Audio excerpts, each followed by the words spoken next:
টোকিওতে শুরু হয়েছে বিশ্বের অন্যতম মর্যাদাপূর্ণ সৌন্দর্য প্রতিযোগিতা মিস ইন্টারন্যাশনাল ২০২৫-এর মূল পর্বের কার্যক্রম।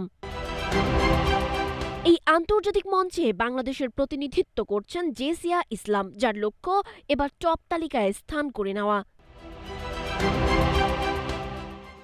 মিস ইন্টারন্যাশনালের মূল প্রতিযোগিতাটি অনুষ্ঠিত হবে আগামী ২৭ নভেম্বর জাপানের রাজধানী টোকিওতে। বিভিন্ন দেশের প্রতিযোগীর সঙ্গে বাংলাদেশের পতাকা বহন করছেন জেসিয়া ইসলাম।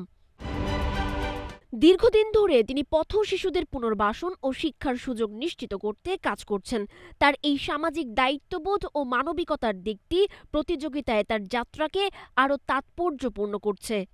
বৃহস্পতিবার সামাজিক যোগাযোগ মাধ্যমে এক পোস্টে জেসিয়া জানান, তিনি টপ 20-এর তালিকায় পৌঁছতে আগ্রহী এবং এজন্য তিনি দেশবাসীর ভালোবাসা ও ভোট প্রত্যাশা করছেন। মিস ইন্টারন্যাশনালের অফিসিয়াল অ্যাপ ব্যবহার করে জেসিয়া ইসলামকে ভোট করা যাবে। জেসিয়ার এই আন্তর্জাতিক মঞ্চে পৌঁছানোর পথটি খুব সহজ ছিল না। ২০১৭ সালের ২৯ সেপ্টেম্বর ঢাকায় আয়োজিত লাবেলো মিস ওয়ার্ল্ড বাংলাদেশ ২০১৭-এর চূড়ান্ত পর্বে প্রথমে বিজয়ী হিসেবে ঘোষণা করা হয় জান্নাতুল নাঈম এপ্রিলের নাম, কিন্তু ঘোষণার পরই জানা যায় জান্নাতুল নাঈম এপ্রিল বিবাহিত, যা প্রতিযোগিতার নিয়মের পরিপন্থী ছিল। এই বিষয়টি নিয়ে সামাজিক যোগাযোগ মাধ্যম ও গণমাধ্যমে ব্যাপক বিতর্ক ছড়ায়। বিতর্কের ৫ দিন পর প্রতিযোগিতায় দ্বিতীয় স্থান অধিকার করা জেসিয়া ইসলামকে আনুষ্ঠানিকভাবে মিস ওয়ার্ল্ড বাংলাদেশ হিসেবে ঘোষণা করা হয়।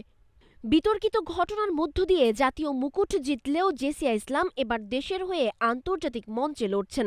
দেশবাসীর প্রত্যাশা, সমাজসেবামূলক কাজে যুক্ত এই তরুণী যেন তার লক্ষ্য পূরণ করতে পারেন। সানজিদা আফরিন, সোনিয়া, নাগরিক, প্রতিদিন।